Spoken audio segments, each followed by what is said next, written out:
Hi there, my name is Callie, and today I'm going to be showing you guys how I make flip books for different lessons in different sizes. This is a very useful thing that I've been using in my lessons recently, and I know they've been around for forever, but me starting off as a student teacher, I didn't know how to make them, and I feel like it's really good to share with my friends and other student teachers so they know how to use these for their lessons, because they're very beneficial if you use them the correct way. Okay, so to start off, I'm going to show you guys the one I used for my lesson recently. This lesson was about shapes and how shapes had different categories, so this was very useful. We had a game we played and different stuff like that, so we used this a lot in our class that day, and actually for tests and stuff like that too. So we had our title page here, and it says My Shape Flipbook, and then I had them write their name on the little space right here where they could make sure they knew whose was whose.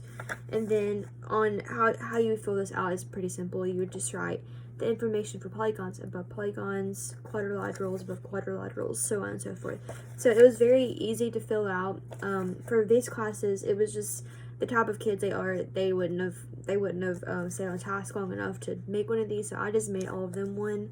But they loved this. It was very fun for them. It was more than just taking notes on a piece of paper. It was more interactive, I guess. And we didn't play a game exactly, but we kind of talked back and forth and looked at anchor charts and videos and read a book, and we used that to be how we filled our notes out. So it was very helpful for that. So in this video, I'm going to be explaining how to make a 6-tab and a 4-tab flipbook.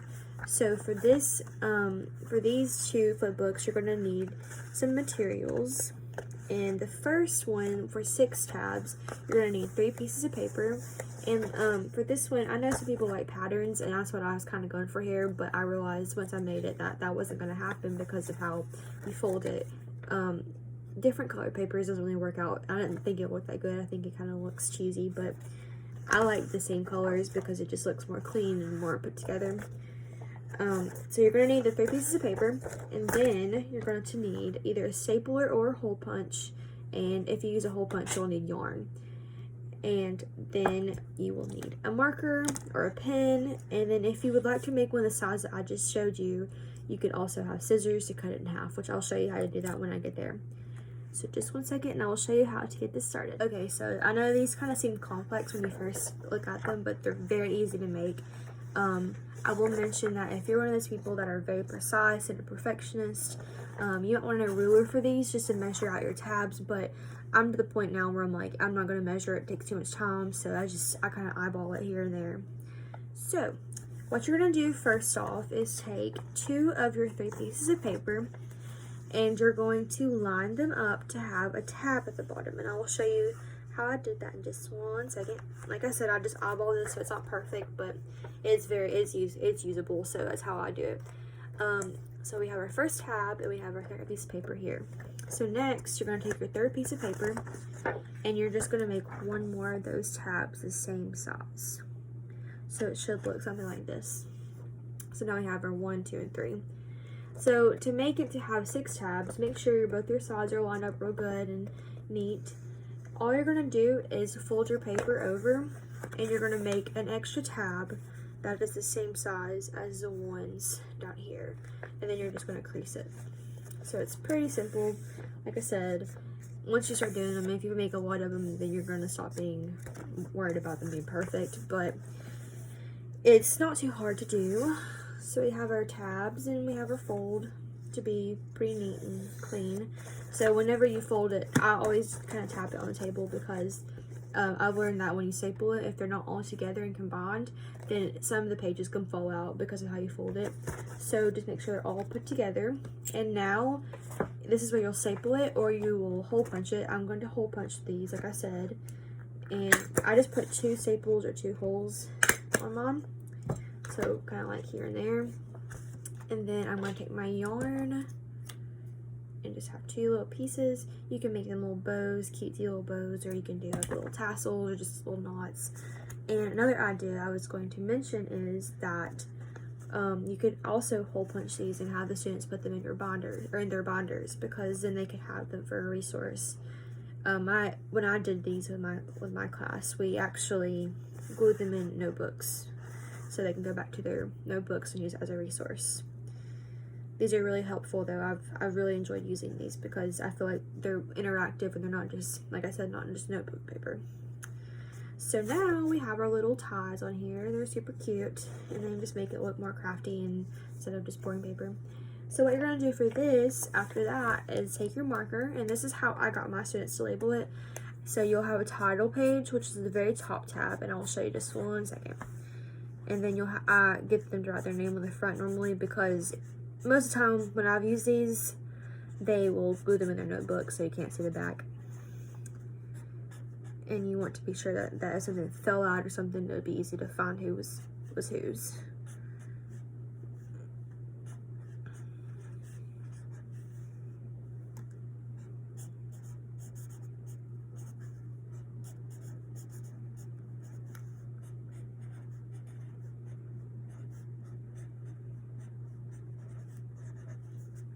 Sorry, it's taking just a second to fill this out. I just want it to be easy to explain to you guys like how I use these, because you can do it pretty much however you feel, because they're pretty flexible to use in any class. But this is how I do it. I make them have a title page, and it's the top one. So this is like the overall title of the whole concept. So like in this one, it was my shape flipbook. So you'll have your title and their name, and then they'll have their topic title number 1. So like on this one it's polygons, and then all of these different ones, and you'll have 2, 3, 4, 5. And like I said, you will just flip the first tab up, and whatever topic is on the tab at the bottom is you're gonna write above it on that sheet to fill it out. So it's pretty simple. And how I made this one, I was going to explain that. I had to make a lot of these, and I don't want to waste a lot of paper, plus they didn't have a lot to write down in them. So I just took it and I folded my flipbooks in half once I made them, and I just cut it down the middle, so it would just kind of give 2 different ones instead of having just a big one. So now I'm going to explain how to make a 4-tab one. So just give me 1 second. All you're going to need for this one is 2 pieces of paper. Okay, so I have my pieces of paper, and basically it's the same concept, but on these I typically make the tabs bigger because you have more space, and there's no point in making them super small since you don't have to have so many different tabs. So I'm going to get my first one down. It's the same concept as before. You're just going to have your bottom piece, and your top piece is going to be a little bit higher up, and then you're going to take it, make sure the sides are even, because that makes kind of off-centered if you don't do that right. And then you're going to fold it to make your other tabs all the same size. So it should look like this, pretty much. Then you're going to fold it all the way across and make sure all of them are close together. So when you staple them or bind them, it will be all together. And then it's the same process. So I will go ahead and do this one, and then I'll get back with you guys to talk about how we did it. Okay, so now I have it all together, and it's basically the same thing as before. It's just gonna have 3 topics instead. So on this one, it's gonna be the title, topic 1, topic 2, topic 3. So say that you have a writing process or a certain thing that you would just have 3 steps in. This would be a great way to use it, because then you can go back and say, okay, what were the 3 steps? So go back to your notes and look, and they can just go, okay, step 1 was this, step 2 was this, step 3 was this, and they can use this as a resource. And I was going to mention before, this one would be good for like seeds and plants. So it could be seeds, roots, and it can go all the way up into a flower, and you could have the flower drawn out, and it would show the growth process as well as your notes getting bigger and bigger too. Like I said, these are really helpful to me in my lessons. I'm not going to say that everyone would like these, but personally, as a student teacher making new lesson plans, I want to be creative, and I don't like to use just technology. I know that's something that's big right now, but I feel like sometimes it's good to just go back to the roots of what education is and how I grew up. And I feel like a lot of learners, if they're like me and like to be creative, this is going to be a good way to get to them, because they can have hands-on activity and feel like they're doing something, like they're creating something, but they're also learning. And it's not just, oh, I'm writing notes on a piece of paper. I'm actually having fun because I can decorate my flipbook and make it look super cute, and I can get the content while I'm doing that. So I really feel like these are really good things. Like I said, I know they've been around forever, but I'm just really glad that I've discovered this resource and learned how to make them myself, because now I can use these in my lessons from now on. But I really hope this video was very helpful for you guys, and I hope that you guys can find some use in it, and I appreciate your time, and I hope that you can use these. Thank you.